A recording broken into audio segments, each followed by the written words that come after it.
زمانہ جاہلیت اس دور کو کہا جاتا ہے جو آپ صلی اللہ علیہ وآلہ وسلم سے پہلے عرب میں رائج تھا۔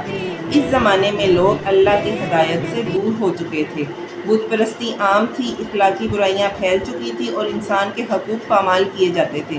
لوگ اپنے آباء و اجداد کی اندھی تقلید کرتے تھے، کمزوروں پر ظلم کرتے اور حق بات کو قبول کرنے سے انکار کرتے۔ قرآن مجید نے زمانہ جاہلیت کی کئی برائیوں کا ذکر کیا ہے۔ اس دور میں بیٹیوں کو زندہ دفن کر دیا جاتا تھا، عورتوں کو ان کے حقوق نہیں دیے جاتے تھے۔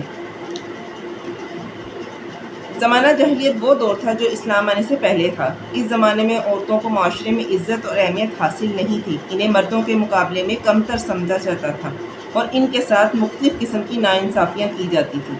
بیٹی کی پیدائش کو باعث شرم سمجھا جاتا تھا، جب کسی شخص کو بیٹی پیدا کی خبر ملتی تو وہ غمگین ہو جاتا اور بعض لوگ بیٹیوں کو دفن کر دیتے تھے۔ عورتوں کو وراثت میں کوئی حصہ نہیں دیا جاتا تھا اور ان کے مالی حقوق کا خیال نہیں رکھا جاتا تھا۔ عورتوں کی شادی اکثر ان کی مرضی کے بغیر طے کر دی جاتی تھی اور ان کی رائے کو اہمیت نہیں دی جاتی تھی۔ بعض لوگ عورتوں کو اپنی ملکیت سمجھتے تھے اور ان کے ساتھ اپنی مرضی کے مطابق سلوک کرتے تھے۔ شوہر کے انتقال کے بعد بیوہ عورتوں کو بھی بہت سی مشکلات کا سامنا تھا اور ان کی آزادی محدود کر دی جاتی تھی۔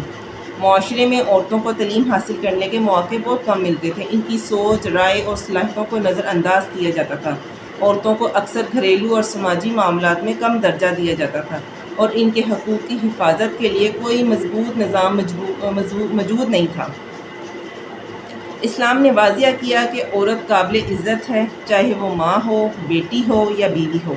آپ صلی اللہ علیہ وآلہ وسلم نے فرمایا کہ عورتوں کے ساتھ اچھا سلوک کرو، عورتوں کو کمزور یا حقیر نہ سمجھو بلکہ ان کی عزت کرو۔ اسلام سے پہلے بعض جگہ بیٹی کو بوجھ سمجھا جاتا تھا، لیکن اسلام نے فرمایا بیٹی رحمت ہے، اس کی پرورش کرنے والے کو بڑا اجر ملتا ہے۔ بیٹی کو زندہ دفن کرنے کی سختی سے ممانعت کی گئی۔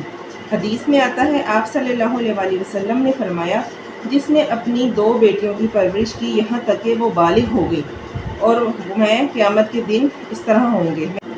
صحیح بخاری اور صحیح مسلم میں آتا ہے، آپ صلی اللہ علیہ وآلہ وسلم نے فرمایا، جس شخص کو بیٹیوں کے ذریعے آزمایا گیا اور وہ ان کے ساتھ اچھا سلوک کرے تو وہ اس کے لیے آگ سے پردہ بن جائیں گی۔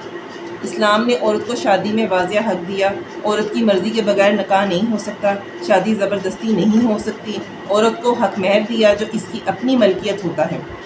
مالی اور وراثتی حقوق، عورت کو وراثت میں حصہ دیا گیا، وہ اپنی ملکیت خود رکھ سکتی ہے، اس کی کمائی اور جائیداد اس کی اپنی ہوتی ہے، کسی اور کا اس پر کوئی حق نہیں۔ خاندانی زندگی میں احترام دیا گیا اس کو۔ شوہر کو حکم دیا بیوی کے ساتھ نرمی اور شفقت سے پیش آئے، بیوی کو گھر کی ملکہ بنائے۔